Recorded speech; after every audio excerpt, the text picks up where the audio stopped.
Polity PYQ series start करी थी, उसमें क्वेश्चन नंबर 13 देखते हैं। Which one of the following reflect the most appropriate relation between law and liberty. तो law and liberty के बीच में रिलेशनशिप बताना है। तो ऑप्शन देखते हैं। If there are more law there is less liberty. ये काफ़ी हद तक सही हो सकता है, लेकिन इसमें एक लूप होल है। क्या? सपोज़ एक गवर्नमेंट है, उसने लॉ बनाया है अबाउट हेलमेट, हेलमेट के लिए लॉ बनाया है, सीट बेल्ट के लिए लॉ बनाया है, एंड एक लॉ बनाया है अब अबाउट फूड सेफ्टी। लेकिन ये अगर इतने सारे लॉज बना रहे हैं तो शायद इससे हमारी लिबर्टी अफेक्ट नहीं होती है, ये हमारे प्रोटेक्शन के लिए बनाए गए हैं। तो जितने ज़्यादा लॉ है, ये ज़रूरी नहीं है कि वो हमारे क्या करें, हमारी लिबर्टी को हार्म करें। अब ऑप्शन बी देखते हैं। If there is no law there is no liberty. अगर लॉ नहीं होगा तो लिबर्टी भी नहीं होगी।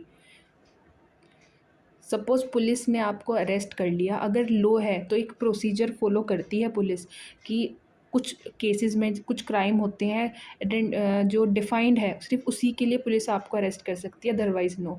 तो अगर लॉ नहीं होगा तो शायद लिबर्टी नहीं होगी। इसके बाद ऑप्शन सी है। If there is liberty law have to be made by the people. देखिए यहाँ डेमोक्रेसी का कंसेप्ट है। कैसे? कि द पीपल, यानी कि अगर इंडिया के अंदर देखें तो पीपल यानी लोग जो है अपना रिप्रेजेंटेटिव चुनते हैं और वे लॉ बनाते हैं। तो ये शायद डेमोक्रेसी के लिए ज़्यादा सूटेबल है। लॉ और लिबर्टी का रिलेशनशिप नहीं बता रहे, तो इस वजह से ये ऑप्शन नहीं है।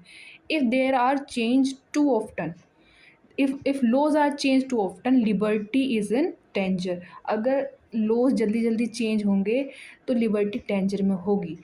देखिए कुछ केसेस में सही हो सकता है, लेकिन कुछ केसेस में ये सही नहीं भी हो सकता है। क्योंकि सपोज़ अगर गवर्नमेंट ने कोई टायरेनिक लॉ बना दिया है तो उसको रिपील करना ज़रूरी है, ताकि हमारी लिबर्टी बची रहे। ठीक है? तो अगर उसको यानी अगर चेंज हो रहा है तो उससे लिबर्टी डेंजर में नहीं आ रही, हमारी लिबर्टी बच भी रही है। तो यानी दोनों केसेस हो सकते हैं, तो इसलिए ऑप्शन डी नहीं है। Option B is the correct one.